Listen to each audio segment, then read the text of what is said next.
Assalamualaikum warahmatullahi wabarakatuh.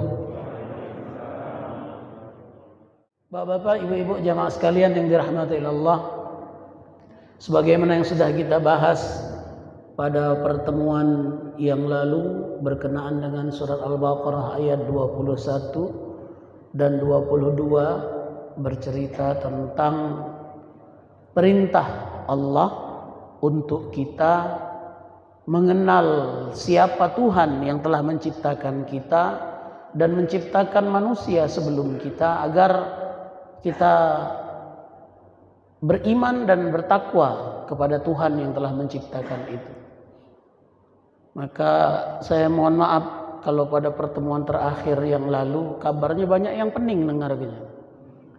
Ayo Ustaz, pening mikir gini. Yang penting pokoknya, wong Palembang ini galak bercerita pokoknya tu lah. Kalau wong Padang bukan untungnya, bukan pokoknya.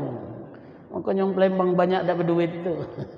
Bapak ibu-ibu, tujuan saya menyampaikan cerita tentang bagaimana diskursus dalam bahasa tasawufnya, perang pemikiran antara orang-orang Islam dengan orang-orang non-Muslim dalam memahami dan yakin kepada Tuhannya.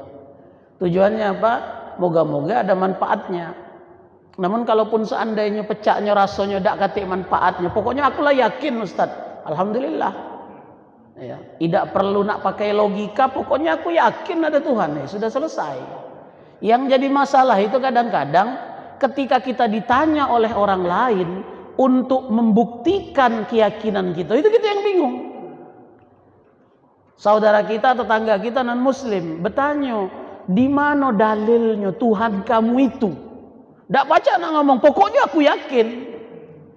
Nah, Bapak Ibu ya, atau mohon maaf, mungkin bukan wong non-Muslim yang bertanya, anak kita dewek, cocong kita dewek, pa, ma, yai, nyai, ujinya kami ini harus nyembah dengan Tuhan. Mana buktinya Tuhan? Ndak kenapa kita ngomong pokoknya beriman baik nak, ndak usah banyak tanya. Ndak baca model itu. Bapak Ibu ya, tapi memang kita lihat level lawan bicaranya. Saya kemarin berhusnuzon karena bapak-bapak ini mayoritas adalah orang-orang yang pernah menduduki jabatan fungsional di pemerintahan. Kupikir basic ilmu pengetahuannya yo menengah ke atas, pernah makan bangku kuliah gitu kan. Artinya dalam diskursus pemikiran tentang Tuhan, saya pikir tidaklah asing bagi pemikiran kita. Jadi itu tujuannya, bukannya nunjukkan kesombongan, oi paham nih Ustaz, tidak. Karena itu bagian di antara upaya kita memahami Tuhan, mengenal Tuhan dengan nikmat akal yang Tuhan berikan di dalam diri kita. Namun ketika kita bercukup dengan pemahaman tadi, pokoknya aku yakin ya Ustadz bahwa aku diciptakan oleh Tuhan, adanya diriku adalah merupakan wujud dari keberadaan Tuhan, selesai. Tidak bisa lagi diperdebatkan karena sudah berbicara tentang keyakinan. Nah, bapak-bapak, ibu-ibu, jamaah sekalian yang dirahmati Allah, maka Al-Quran sendiri mengajarkan tentang hal itu. Jadi kamu gunakan akal kamu gunakan panca indramu untuk mengenal Tuhan, bahwa sebenarnya itu adalah bagian daripada ibadahmu. Kita tahu cerita bagaimana Ibrahim menemukan Tuhan. Dia gunakan panca inderanya untuk mencari siapa Tuhannya. Dia jingok bulan itu terang di malam hari, yang lain gelap, bulan dewek yang terang. Jangan-jangan inilah Tuhan. Karena dia pacak nerangi, yang lain gelap, dia dewek pacak terang. Namun esok pagi ternyata bulan tenggelam, bulan hilang. Maka dia, bagaimana mungkin Tuhan bisa hilang? La uhibbul afilin. Tak mungkin dia kujadikan Tuhan, karena tak mungkin Tuhan itu bisa hilang. Tiba-tiba muncul matahari, maka dia berkata, jangan-jangan ini yang Tuhan. Ngapa? Karena bulan lebih kecil. Kapan ini hidup, kapan ini nyala, seluruh dunia terang. Jangan-jangan ini Tuhan. Huwa akbar. Ini lebih besar daripada bulan yang semalam. Namun ternyata ada awan lewat, nutupi matahari. Nah, sebesar matahari ini ternyata masih kalah dengan awan. Jangan-jangan awan ini Tuhan. Terus bergeser pemikirannya dari melihat melihat tanda-tanda alam tadi. Awan ternyata tertombor di gunung, pecah awan oleh gunung, uji dia, awan bukan Tuhan, gunung inilah Tuhan. Makanya ada nenek moyang kita yang nyembah gunung, Pak. Karena besarnya, tingginya, kuatnya gunung. Dikatakan perwujudan Tuhan. Tiba-tiba ada rombongan kerbau sapi ribuan yang berlari naik gunung. Saking banyaknya rombongan binatang tadi, gunung tadi runtuh, maka dia katakan gunung bukan Tuhan, sapi inilah Tuhan. Makanya ada yang nyembah sapi. Ayo, kapan balik ke kandang ada tuan tukang jagalnya, disembelihlah sapi. Oh ternyata bukan juga sapi, ternyata manusia bisa jadi Tuhan, nyembelih sapi. Tapi ternyata Ibrahim dapat petunjuk, dapat hidayah karena menggunakan akal. Akhirnya dia sampai pada kesimpulan bulan, matahari, awan, gunung dan seluruh apa yang pacak ku jingok bukan Tuhan galo-galo. Ngapo? Karena mereka bisa hancur, mereka bisa binasa. Yang menciptakannya adalah Tuhan. Yang menciptakan bulan, yang menciptakan matahari, yang menciptakan alam semesta inilah Tuhan. Maka dia berkata, inni wajjahtu wajhiya lilladzi fataras samawati wal ardh. Aku tidak lagi nyembah bulan, aku nyembah yang menciptakan bulan. Aku tidak nyembah matahari, aku nyembah yang menciptakan matahari. Aku menyembah, menghadapkan wajah dan diriku kepada yang menciptakan langit dan bumi. Maka sampailah dia kepada kesempurnaan iman kepada Allah Subhanahu wa taala. Bapak-bapak, ibu-ibu, jamaah sekalian yang dirahmati Allah. Maka ayat Al-Baqarah ayat 22 mengatakan bahwa tanda-tanda keberadaan Tuhan itu bisa kamu lihat pada alam semesta. Coba lihat bumi yang terhampar. Ja'alna ardo firasya, terbentang, apa ibaratnya itu terhampar dengan nikmat sehingga kita merasa nyaman untuk menetap tinggal di situ. Itu yang pertama. Kemudian yang kedua, di ayat itu saja Tuhan tunjukkan 3 bukti kekuasaannya yang menandakan bahwa aku ini ada.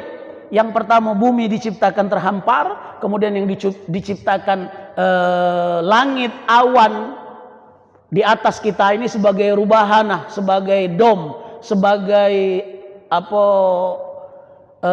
atap yang memayungi kita, menyelamatkan kita dari ancaman dari luar bumi. Kemudian yang ketiga, anzala minas Allah turunkan dari langit tadi alma, air. Kemudian dari air tadi Allah munculkan, Allah keluarkan nikmat kehidupan bagi kalian dan bagi hewan-hewan. Bapak-bapak, ibu-ibu, jamaah sekalian yang dirahmati Allah, kita pahami yang pertama bahwa sesungguhnya Allah ciptakan bumi ini terhampar. Walaupun sebenarnya makna terhampar di sini bukannya lurus. Dalam pengetahuan sekarang kita percaya bumi itu bukan terhampar, tapi dia wujudnya adalah bulat. Bapak Ibu ya, bumi ini adalah bulat, bukan terhampar. Seperti gambaran keyakinan saudara kita Nasrani, sebelum ditemukan teori tentang bumi itu bulat, kepercayaan orang-orang Kristen mengatakan bumi itu seperti piring. Terhampar seperti piring. Kalau kita berjalan terlalu jauh sampai ke ujung dunia, nyampaklah kita di ujung dunia. Kapan nyampak di situ tidak pernah sampai nyampaknya, nyampak terus, tidak bertemu ujung, tidak bertemu dasar. Makanya dulu ada zaman tahun 80-an kan, ada lagu Ke Ujung Dunia. Ke ujung dunia aku ikut kamu. Di mana ujung dunia? Dak kate. Karena kalau dikatakan ujung dunia maka dia hamparan, ada batasannya. Sementara kalau kita ngomong ujung dunia, di mana kaki kita berpijak, itulah ujung dunia. Kalau kita berpijak di Nurul Huda, berjalan kita terus ke timur, tidak pernah belok-belok, kaget suatu saat tiba masanya kita akan kembali ke tempat asal di mana kita memulai perjalanan tadi. Itu menunjukkan bahwa bumi ini bulat. Dalam banyak ayat kita temukan di antara statement Allah di dalam ayatnya yang mengatakan bahwa bumi kamu tuh punya 2 timur dan 2 barat. Bahwasanya sekarang kita ngatakan kita ada di timur, tapi orang di bawah kita mengatakan mereka yang ada di timur. Tapi orang yang di bawah kita mengatakan kita yang di barat. Kita mengatakan mereka yang di bawah di barat. Tapi itu menunjukkan bahwa bendanya adalah bulat. Bapak Ibu ya, dari sebelah kiri kita menganggap kita paling kiri, tapi sebenarnya orang kanan menganggap kita sebenarnya kanan. Itu menandakan bahwa bendanya adalah melingkar dan bulat. Fenomena tentang bumi itu bulat. Walaupun sekarang ada teori baru, flattening earth katanya, bahwa ternyata NASA itu buat-buat katanya. Ya Pak ya? Ada sekarang teori perdebatan di Kaskus dan lain sebagainya mengatakan bahwa teori tentang bumi itu bulat itu sebenarnya hoax. Yang benar itu bumi terhampar, karena buktinya di bagian utara kita ada satu masa di mana matahari tidak tenggelam. Ya Pak ya?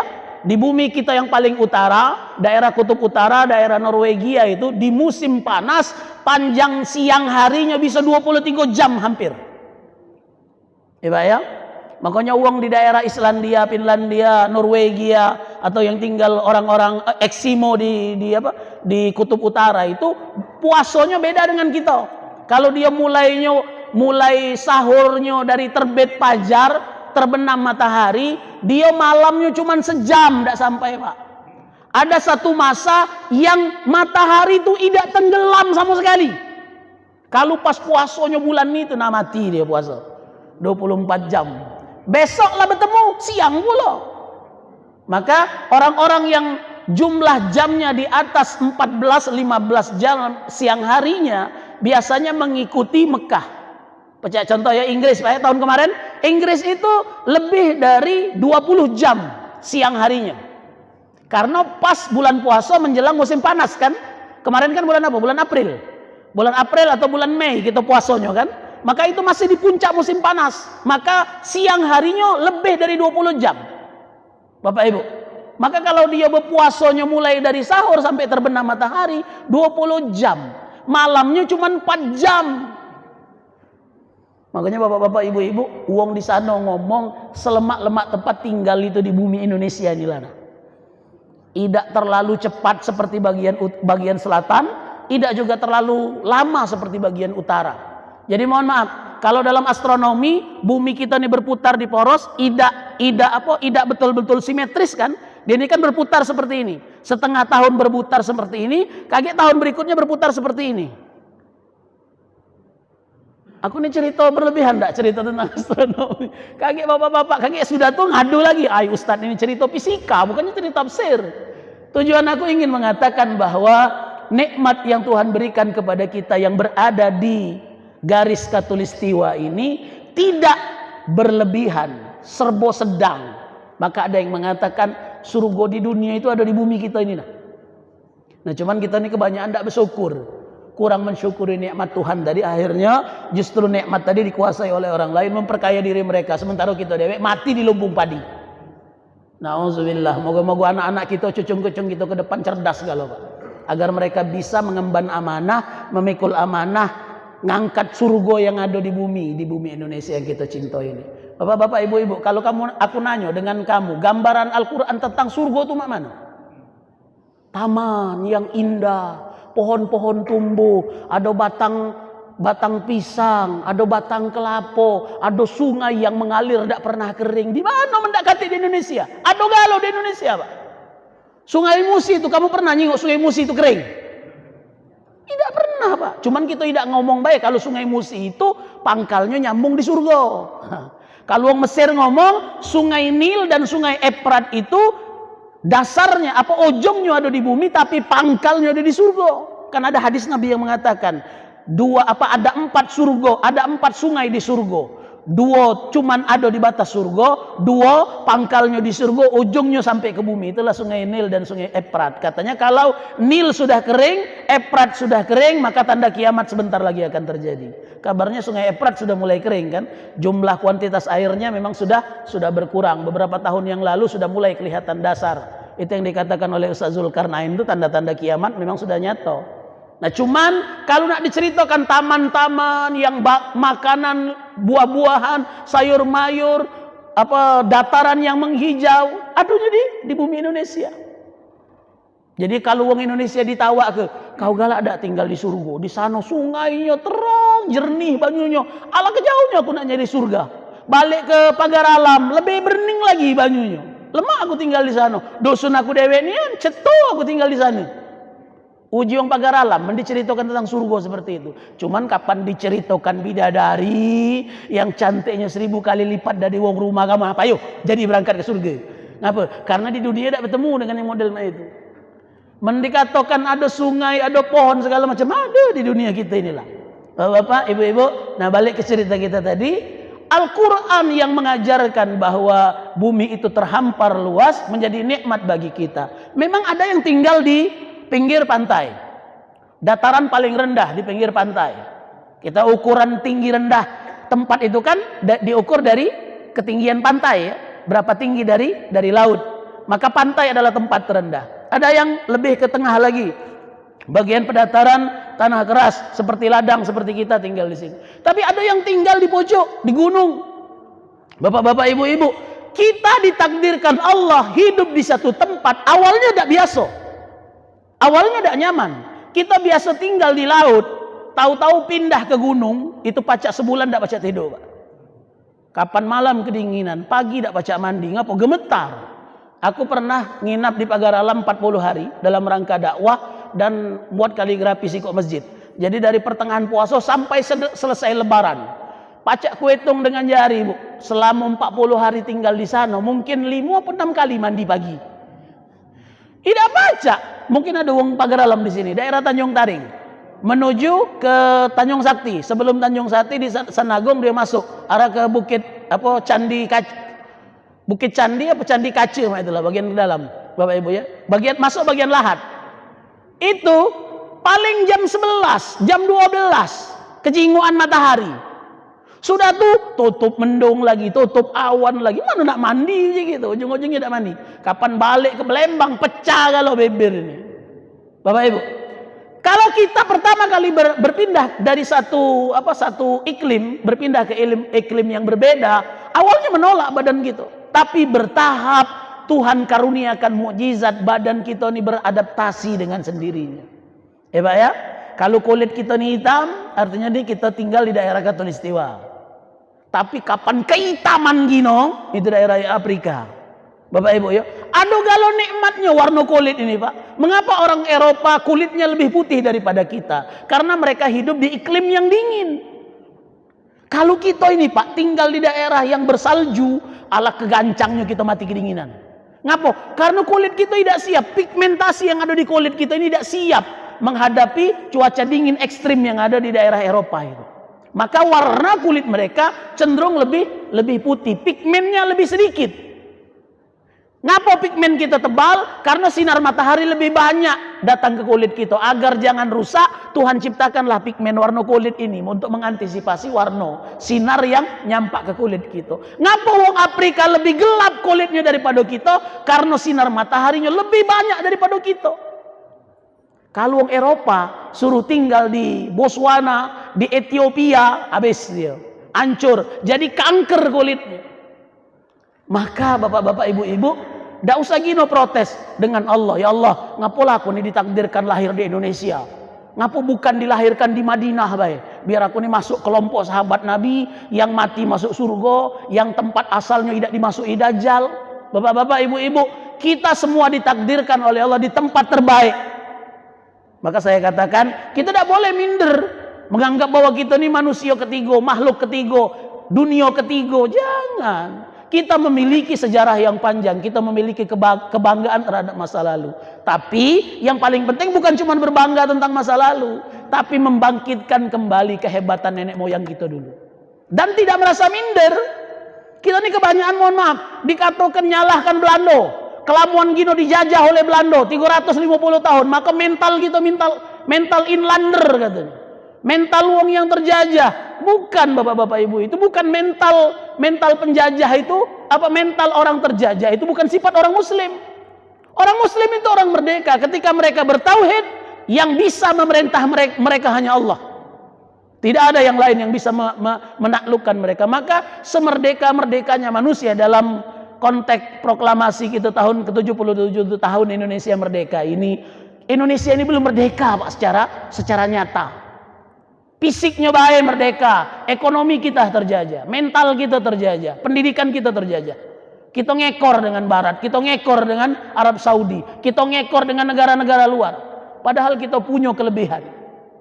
Ternyata ada yang mengatakan bahwa sebenarnya asal Nusantara, asal alam semesta ini, asalnya bumi dan manusia, asalnya ada di bumi Nusantara. Dalam teori konsep Plato dikatakan dia adalah negeri yang ditenggelamkan Tuhan karena taat kepada Tuhan. Apa istilahnya itu? Yang negeri yang hilang, Atlantis yang hilang, negeri yang Atlantis. Jadi ternyata Sunda Island antara Jawa, Kalimantan, Sumatera dan ujung dari Asia Tenggara itu sebenarnya dataran. Namun ketika es mencair di zaman pertengahan es mencair itu, maka sebagian dataran yang rendah tadi tergenang, tertutup oleh airan. Maka dikatakan benua yang hilang tempat asal mula peradaban itu ada di Nusantara. Walaupun perdebatan. Maka ada yang ngomong Borobudur itu sebenarnya kerajaannya Sulaiman karena ada Sleman di sana, ada Sabak, Wonosobo. Wono itu kan hutan, Pak ya. Sabak itu adalah negerinya, negeri Sabak yang berubah menjadi hutan setelah Ratu Sabak diislamkan, pindahlah ke Borobudur. Wallahu a'lam, tapi yang pasti itu cerita dibuat-buat baik, dicantol-cantol ke baik. Tapi kita punya sejarah yang besar, kita punya peradaban yang besar. Hanya saja kita ini kadang-kadang tidak menghargai sejarah. Kita ini lupa dengan sejarah, akhirnya kita tidak bangga dengan nenek moyang kita. Nah sekarang bapak-bapak, ibu-ibu, anak-anak kita ini sedang mengalami proses dilupakan dari sejarah. Berapa banyak di antara anak kita yang tahu tentang pahlawan-pahlawan? Sedikit sekali diajarkan. Malah ada sebagian sejarah yang dihapuskan, yang dibelokkan. Nauzubillah. Itu yang buat kita lagi tercerabut dari akar sejarah. Bapak-bapak, ibu-ibu, kita harus berpijak dengan realitas dan akar sejarah nenek moyang kita. Nah, balik ke cerita kita tadi, bahwa sesungguhnya Allah mengajarkan engkau dimantapkan, diciptakan di satu tempat dan engkau nikmat tinggal di situ. Kita lahir di Palembang, alhamdulillah. Wong Jawa pertama kali datang ke Palembang takut nih wong Palembang, Pak. Ngapo? Kapan dia ngirup? Bukan banyu putih, cuko. Aku kemarin ada kawan ngajar di pesantren kami, aslinya wong Demak, wong Sayung, antara perbatasan Demak dengan Semarang, daerah Sayung. Kami undang 2 laki bini dengan anaknya baru sikok waktu itu. Ustaz, ya namanya kita ini tuan rumah kan, menjamu dia sebagai wong yang baru datang. Kita beli ke pempek yang paling lemak, cuko yang paling lemak, itu kan 2 paket. Kapan 3 bulan berikutnya nanya gitu nih kan, Ustaz pempek kemarin lemak, oh lemak katanya. Habis, iya habis. Kami beli lagi, iya beli lagi Ustaz, pempeknya baik tapi cukonya tidak usah. Ngapo? Belum habis sampai sekarang. Cuko yang 2 bulan yang lalu belum habis sampai sekarang. Mak mana cara kamu makannya? Ya kami cecal.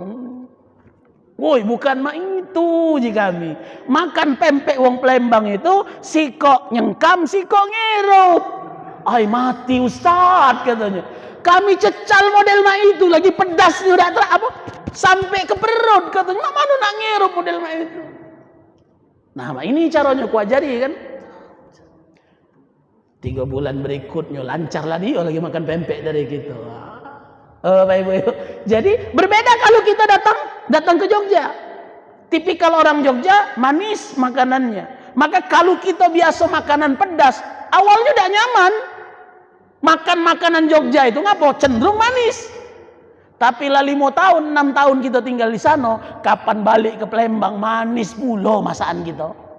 Artinya adaptasi, Pak. Kita menyesuaikan dengan keadaan kita.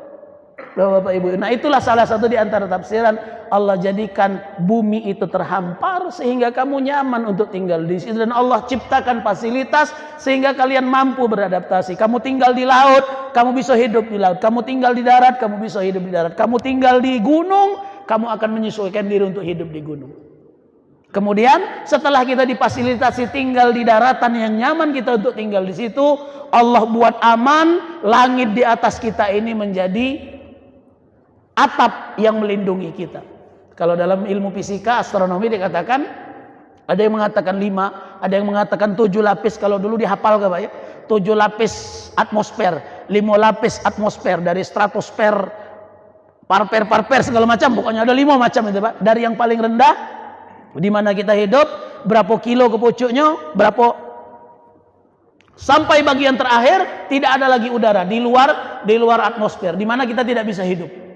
Maka sesungguhnya atmosfer yang sepertinya udara ini saja adalah merupakan benteng yang kokoh. Sama binaan. Allah ciptakan langit itu seperti bangunan yang kokoh. Dalam ayat lain dikatakan sakfan, seperti atap yang memayungi kamu dari bahaya yang datang dari luar. Bapak-bapak, ibu-ibu, saya ceritakan kemarin, tiap malam ini bisa jutaan benda langit yang masuk ke bumi. Karena itu adalah bagian di antara proses perjalanan benda-benda langit. Bapak-bapak, ibu-ibu ya.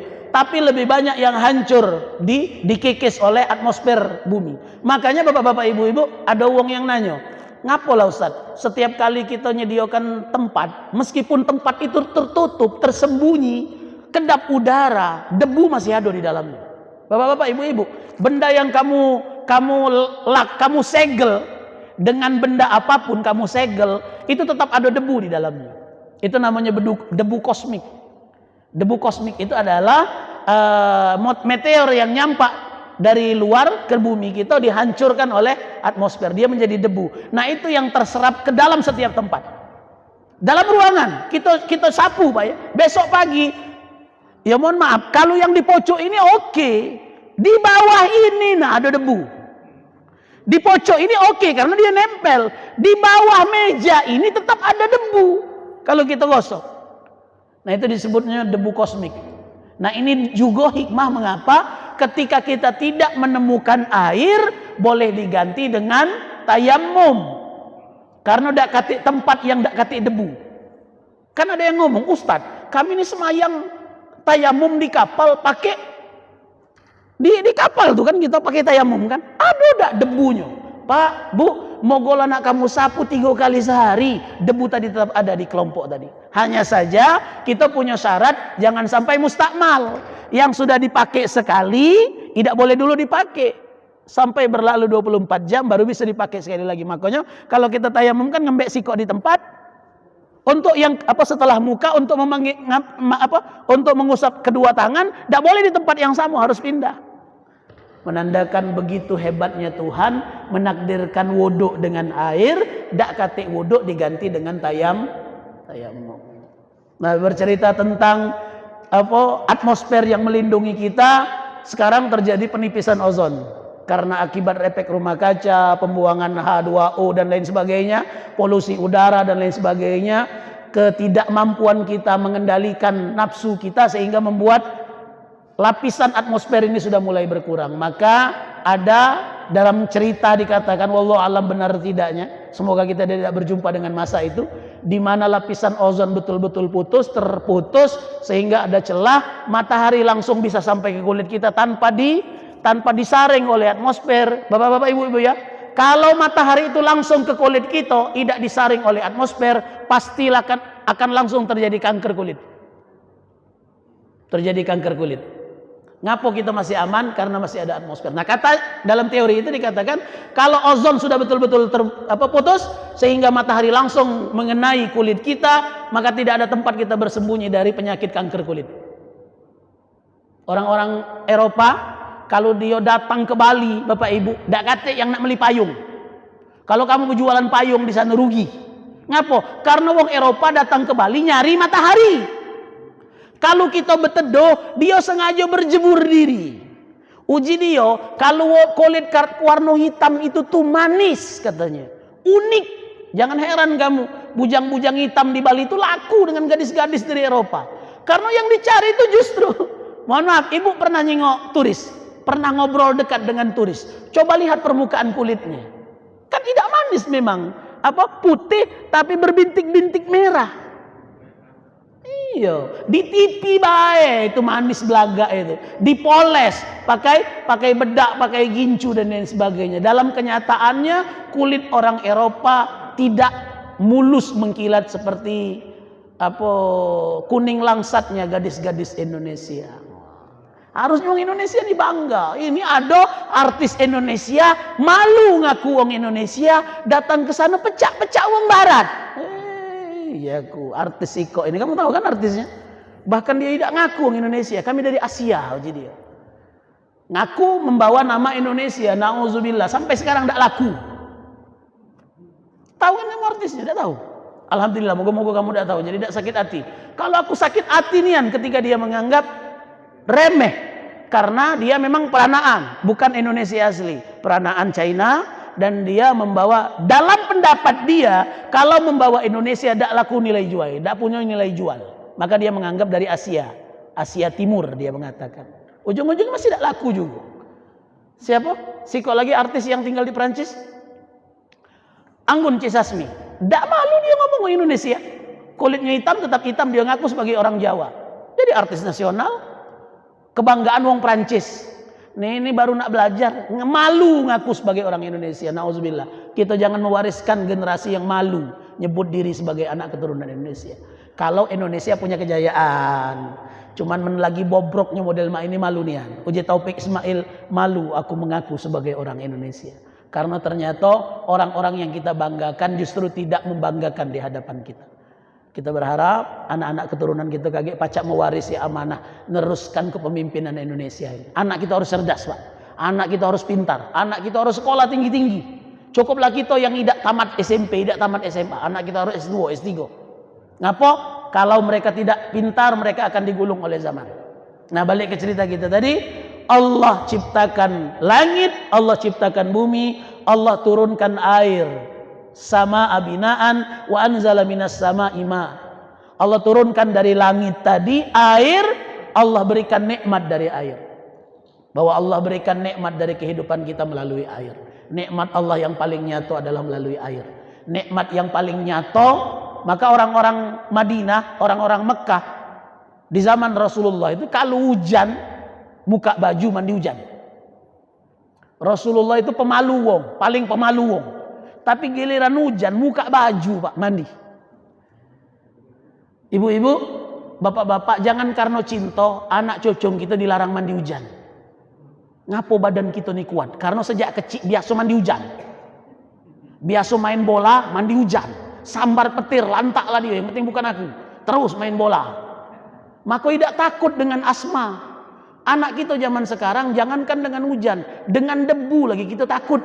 Jangan sampai kena debu, Ustaz, ngapo asma, hepatitis dan lain sebagainya. Lah kita lindungi steril mungkin keadaan. Kapan ada orang batuk sekali, batuk pula dia.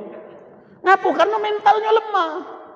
Tidak dibawa ke suasana ekstrim. Nah, kalau zaman kita dulu mandi hujan, main becek, berenang di selokan. Tinggal rumah tuh lah, kapan balik mawa rotan, kau ini nyaroi aku nih bercucian. Tapi badan kita kuat, badan kita sehat.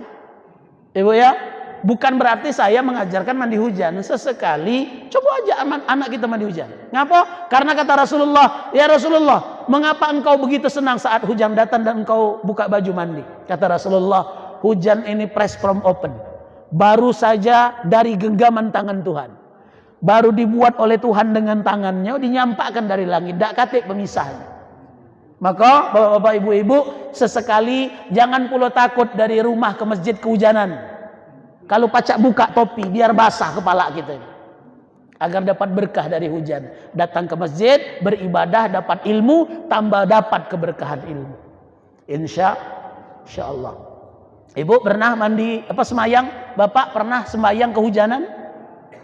Semayang Idul Fitri, semayang Idul Adha, lagi lemak-lemak takbir tobur, dak usah berhenti semayang, terus ke semayang. Moga-moga basahnya badan kita bersentuhan dengan nikmat Allah berupa hujan, menjadi saksi di akhirat nanti kita pernah berbasah-basahan dalam keadaan hujan menghadap Allah Subhanahu wa taala. Insyaallah. Bapak Ibu, kalau ada yang merasa menderita penyakit, terapi air hujan di antara terapi yang dianjurkan. Ya. Kalau memang ada badan yang kemana-mana kamu tidak bertemu obat, coba sesekali minta melalui wasilah hujan. Keluar, ya Allah, aku bermunajat kepadamu melalui berkah air hujanmu, semoga sembuhkan badan aku yang kena banyu hujan. Boleh. Bukan kita nyembah hujannya, bukan.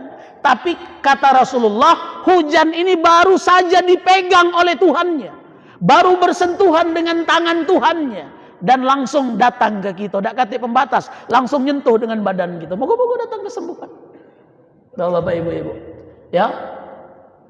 Wow, mohon maaf, ternyata penelitian uang muat untuk air aki itu kan air hujan. Bukan yang aki masih kosong ya. Kalau akinya sudah mulai berkurang berapa, boleh ditambah dengan air hujan kan. Ternyata ada nilai elektrolitnya, ada zinc dan lain sebagainya lah. Dalam penelitian ternyata air yang dari langit sebelum bersentuhan dengan benda di bumi itu kadar manfaatnya lebih besar. Makanya wong nada di tengah lapangan jangan sampai bersentuhan dengan seng, jangan sampai bersentuhan dengan tanah langsung masuk ke dalam plastik. Itu kalau diminum Pak, yang umur 70 balen 40 itu. Siap-siaplah Ibu. Bapak, Ibu-ibu, jamaah sekalian yang dirahmati Allah, katakan dari nikmat air hujan ini Allah ciptakan kehidupan dan menjadi nikmat bagi kita semua. Fala taj'alu lillahi andadan wa antum ta'lamun. Karena kita tahu Allah yang menciptakan semua nikmat itu, maka jangan jadikan sekutu bagi Allah Subhanahu wa taala. Nah, lanjutan ayat 23 24 Allah beri statement berikutnya, kalau dengan tanda-tanda kekuasaannya, dengan nikmat yang diberikan kepada kalian, kalian masih ragu kepada Tuhan, coba jingok di dalam Al-Quran. Kamu lihat di dalam Al-Quran, bukti keberadaan Allah ada di dalam Al-Quran. Kalau masih ragu juga tentang ayat-ayat Al-Quran, coba kamu buat Al-Quran yang semisal, ayat yang semisal Al-Quran. Kamu kumpulkan seluruh manusia, kamu ajak jin, kamu kumpulkan seluruh jin dan manusia, coba buat satu ayat yang semisal Al-Quran untuk menandingi hebatnya Al-Quran. Tidak ada manusia. Fa in lam taf'alu wa lan taf'alu. Kalian tidak, dan jika tidak mampu, dan pasti kalian tidak akan mampu. Jadi bapak-bapak, ibu-ibu, insyaallah pada pertemuan berikutnya, ini salah satu ijazul Quran, mukjizat Al-Quran, tantangan Al-Quran ini dari sejak 1400 tahun yang lalu. Kalau kamu hebat buat satu kitab semisal Al-Quran, tidak kata yang baca ngawiknya sampai sekarang. Terlalu berat buat sikok surat yang semisal Al-Quran.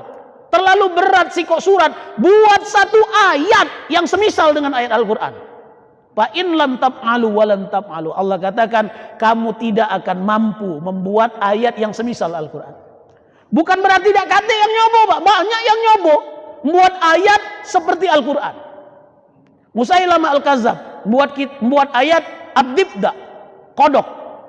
Dibda itu kodok Pak. Dia nak nyaingi Al-Qari'ah. Wa ma adraka mal Qari'ah. Maka dia buat ayat ad-dibda. Wa ma adraka mad dibda. Kodok. Apakah engkau tahu apa itu kodok? Seolah-olah indah kalimatnya, tapi kan nilainya beda. Allah buat surat Al-Fil tentang tentara gajah. Dia membuat surat juga tentang Al-Fil. Al-Fil lahu khurtum tawil, bahwa gajah punya telinga lebar dan belalai yang panjang. Namun ternyata hanya indah dalam susunan kata, tapi artinya tidak memiliki makna sama sekali. Seperti kodok tadi, kodok. Kamu tahu enggak apa dia kodok? Uji kita bukan kodok sekarang, yang banyak cebong. 2 tahun yang lalu, Pak, lewat. Dagatnya lagi cebong sama kampret itu, lah selesai. Pecahnya 2024 ini nak muncul lagi cebong. Lah jadi kodok dia. Bapak ibu-ibu, banyak yang berusaha membuat. Namun ternyata tidak ada yang bisa menyaingi Al-Quran. Bahkan saking peningnya, Tokoh Salman Rushdie buat bukan ayat-ayat Tuhan, tapi ayat-ayat setan. Alhamdulillah kemarin kena tujah dia. Bapak ibu ya, tahun 90 kami manasnya waktu diceritakan tentang, dia ini kan keturunan India. Bapak emaknya Muslim. Akhirnya dia memilih murtad dan menulis sebuah novel yang menceritakan membolak-balikkan fakta, mengatakan bahwa Nabi Muhammad itu pedofilia, Nabi Muhammad itu gilo dengan betino dan lain sebagainya. Maka dia tulis Satanic Verse, ayat-ayat setan. Nah, ketika dia membuat ayat itu dihalalkan darahnya oleh Ayatullah Khomeini tahun 89, maka sejak saat itu dia tidak pacak balik ke India, tidak pacak tinggal di itu, dia minta perlindungan di Amerika. Sampai sekarang dia masih hidup, Salman Rushdie itu. Nah, kemarin kena tujah berapa lubang, kabarnya bernapas dan missingnya dari sebelah sini. Entahlah dia. Jangan langsung mati, langsung mati lemah. Kalau pacak disiksa dulu biar terasa mak mano nikmatnya berkumpul dengan setan. Mohon maaf, ini sepertinya hate speech, tapi kita menunjukkan ketersinggungan kita ketika kesucian agama kita disinggung, ketika kesucian Rasulullah disinggung. Kalau mau berdebat silakan berdebat, tapi jangan mendiskreditkan kepercayaan orang lain, tidak boleh. Bapak Ibu-ibu. Nah, balik ke cerita kita tadi. Insya Allah pada pertemuan berikutnya akan kami jelaskan tentang tantangan Allah terhadap orang-orang Arab. Kalau kita wong non Arab ini tidak mungkin pacak jawab tantangannya. Wong maco Al-Quran lagi gak gu, Iqra lagi tidak tamat, disuruh buat ayat seperti Al-Quran, tidak pacak lah. Tapi tantangan ini Allah peruntukkan kepada orang-orang yang bahasa Arab, bahasa aslinya bahasa Arab. Kalau kamu memang merasa kata-kata kamu, tutur kata kamu lebih fasih daripada Al-Quran, coba buat semisal Al-Quran. Sampai sekarang tidak ada yang bisa melakukan hal itu. Nah, ini merupakan ijazul Quran. Banyak kita temukan mukjizat kebenaran Al-Quran menjadi bukti kebenaran ayat Al-Quran, kebenaran agama kita. Dan itu yang menyebabkan orang-orang masuk ke dalam agama. InsyaAllah pada pertemuan berikutnya saya akan bercerita tentang beberapa ilmuwan yang masuk Islam gara-gara melihat ayat Al-Quran. Bagaimana peneliti dari Amerika masuk Islam gara-gara melihat gerakan sholat. Bagaimana peneliti dari Jepang masuk Islam gara-gara menemukan statement tentang bahwa reseptor sakit itu ada di kulit. Dan itu disampaikan di dalam ayat Al-Quran. Dan dia akhirnya masuk Islam. Banyak sekali orang-orang cerdas yang menggunakan akalnya menemukan kebenaran statement Al-Quran sesuai dengan teori mereka, akhirnya mereka masuk Islam. Ya Pak ya? Kalau kita mudah nyireninya, kalau ada non-muslim masuk Islam biasanya cerdas orang itu, pintar. Kalau ada wong Islam yang murtad keluar dari agama Islam biasanya mendak buyan buntu. Nah, karena dia cerdas Pak, tapi masuk agama, keluar dari agama Islam biasanya faktor dunia, faktor duit. Tapi kalau tidak buyan tadi. Bapak, ibu-ibu, jamaah sekalian yang dirahmati Allah. Nah, insyaallah pada pertemuan berikutnya kita akan bercerita tentang hal itu. Maka semoga kepeningan kamu 2 minggu yang lalu menjadi obat bagi Bapak Ibu di hari ini, bahwa sesungguhnya ketika kita gunakan akal pikiran kita untuk mencari Tuhan, itu sebenarnya ibadah. Bapak-bapak, ibu-ibu, apala yatadabbarun Al-Quran? Ngapa kamu tidak gunakan akal kamu untuk nyinggung Al-Quran? Ngapa kamu tidak berpikir? Ngapa kamu tidak menggunakan hatimu untuk merasa? Selalu Al-Quran ngomong model itu. Karena agama kita ini agama akal, bukan agama yakin, asa yakin. Tidak boleh. Bapak, ibu-ibu, jamaah sekalian yang dirahmati Allah, demikian yang bisa kami sampaikan. Mohon maaf atas segala kekurangan. Mari sama-sama kita tutup dengan doa. Kita mulai dengan istighfar 3 kali. Astaghfirullahaladzim, astaghfirullahaladzim, astaghfirullahaladzim. A'udzubillahi minasyaitonir rajim. Bismillah.